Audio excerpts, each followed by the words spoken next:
साथियों नमस्कार। भाई बच्चा देने के बाद अगर कोई भी गाय भैंस खाना पीना कम कर दे, वहाँ बड़ी ही दुविधा होती है कि अब हम क्या करें। देखिए एक प्रश्न हमारे सामने आया है और वो है भैंस के लिए आया है। यहाँ गाय लगी हुई है, उसकी चिंता मत करना आप।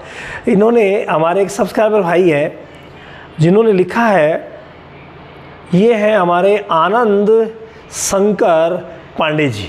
तो आनंद शंकर पांडे जी लिख रहे हैं रामावत वैद ज्ञान सर। देखिए आपका भी अगर कोई प्रश्न है ना तो आप रामावत वैद ज्ञान लिख करके प्रश्न कीजिए, मैं आपका जवाब ज़रूर दूंगा और जहां तक हो सके मैं कंप्लीट आपको दवाएं बताने का प्रयास करूंगा कि आपको किस दिशा में आपकी गाय भैंस का इलाज करना है। यहाँ भैंस है, ये कह रहे हैं कि मेरी भैंस 25 दिन की ब्याई हुई है, हमने 10 दिन पहले ख़रीदा था, चारा पानी बिल्कुल भी नहीं खा रही है। इन्होंने लोकाविट, सार्काफिरोल खुराक, कीड़े की दवा, एस्काल एफएस 2 बोतल और टेम्परेचर कम होने के कारण 4 इंजेक्शन जो हमें पता नहीं है कि कौन से लगाए हैं, डॉक्टर की सलाह से लगाए हैं, सुधार नहीं हो पा रहा है। ऐसी कंडीशन में हम क्या करें। देखिए वाकई आपकी समस्या बड़ी है, आपने इतनी चीज़ें दे दी उसके बावजूद वो ठीक नहीं हो रही है और आपने जिक्र किया कि टेम्परेचर भी उसका कम है। तो यहाँ मैं पहले तो आपको एडवाइस करूँगा कि आप उसके एनर्जी लेवल को बढ़ाइए। अभी मैं एक वीडियो बना रहा था जिसमें एनर्जी लेवल को बढ़ाने के लिए कुछ चीज़ें मैंने बताई, वो आपको भी मैं यहाँ बता दूँ। देखिए यही है वो, हाँ यही एनर्जी लेवल के लिए आप खाने का चूना, क्योंकि देखो कैल्शियम भी ज़रूरी है, और गुड़ का पानी, गुड़ के पानी में आप सतावर मिलाइए, अश्वगंधा मिलाइए और नींबू मिलाइए। उसके बाद देखिए आप किस तरीके से चमत्कारिक आपको रिजल्ट मिलता है। और ये फॉर्मूला जब आप देते हैं उसमें 250 ग्राम गुड़ होगा, 50 ग्राम सतावर होगी, 30 ग्राम अश्वगंधा होगी, 2 नींबू का रस आप मिला दीजिए, 1 ट्यूब ऐसी चुनने वाली मिला दीजिए।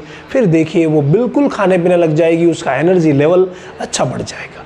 अगर आप मार्केट से दवा लाना चाहते हैं तो मार्केट से मैंने बताया एनाडाइना एडवांस, हिम शक्ति, ऐसी कुछ दवाएं हैं जिनका इस्तेमाल करके और आप उसके एनर्जी लेवल को मेंटेन कर सकते हैं।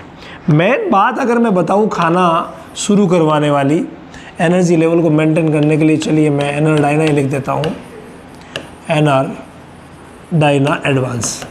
ये भी आप 100 ml सुबह और 100 ml शाम को आप दीजिए, कैसे भी करके पिला दीजिए। वो काढ़ा भी आप कैसे भी करके पिला दीजिए तो वो बिल्कुल खाने पीने लग जाएगी, कोई प्रॉब्लम नहीं है। लेकिन अगर आपने डिवॉर्मिंग सही नहीं करवाई, क्योंकि आप कह रहे हैं आंखों में से आंसू आ रहे हैं, है ना, इसका मतलब अगर आपने डिवॉर्मिंग सही नहीं करवाई है ना तो भी गड़बड़ होगी। तो एक बार आप अपने आप से पूछ लीजिए कि क्या आपने नीलजान दिया, कितना देना है। देखिए कितना देना ये भी इम्पोर्टेंट है, आपने दिया तो कितना दिया। आपकी गाय अगर मान लीजिए 300 किलो की है तो उसे 100 ml देंगे, अगर 400 किलो की है तो उसको 130 ml देंगे, अगर 500 किलो की है तो उसको देंगे आप और बढ़ा दीजिए, देखिए 30 ml और, यानी कम से कम 170 ml देंगे, और अगर 600 किलो की है तो 200 ml देंगे। ये सुबह के समय भूखे पेट एक बार आप ज़रूर दीजिए। अपने आप से पूछिए कि क्या आपने ये स्टेप फॉलो किया। मैं दावे के साथ कहता हूँ कि ये स्टेप फॉलो नहीं किया। इसके बाद ब्रोटोन जो लिवर टॉनिक है वो हम देंगे, एनाडाइना एडवांस देंगे, तो बिल्कुल खाने पीने लग जाएगी, कोई प्रॉब्लम नहीं है। फिर भी अगर नहीं खाने लगे ना तो थोड़ी सी तकलीफ तो आपको होगी, लेकिन एक गोली आती है जिसका नाम है एसनलाइफॉट। ये आप अपने नज़दीकी स्टॉकिस्ट से मंगवा सकते हैं। आजकल ये सब जगह मिलने लग गई है, मैं आपको बता दूँ।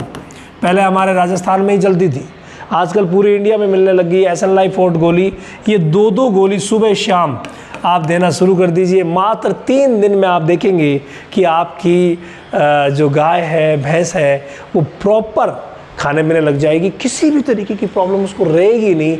एनर्जी लेवल मेंटेन ज़रूर कीजिए, देसी दवा भी दीजिए, और ये फार्मूला अगर आप देते हैं तो श्योरली अपनी गाय को ठीक कर लेंगे, चाहे कितने भी इंजेक्शन आपने क्यों ना लगाया हो। लेकिन जब तक एनर्जी लेवल मेंटेन नहीं करेंगे, जब तक उसके डाइजेशन को प्रॉपर नहीं करेंगे, तब तक भाई उसे आप ठीक नहीं करवा पाएंगे। तो इसीलिए ये स्टेप आप ज़रूर लीजिए।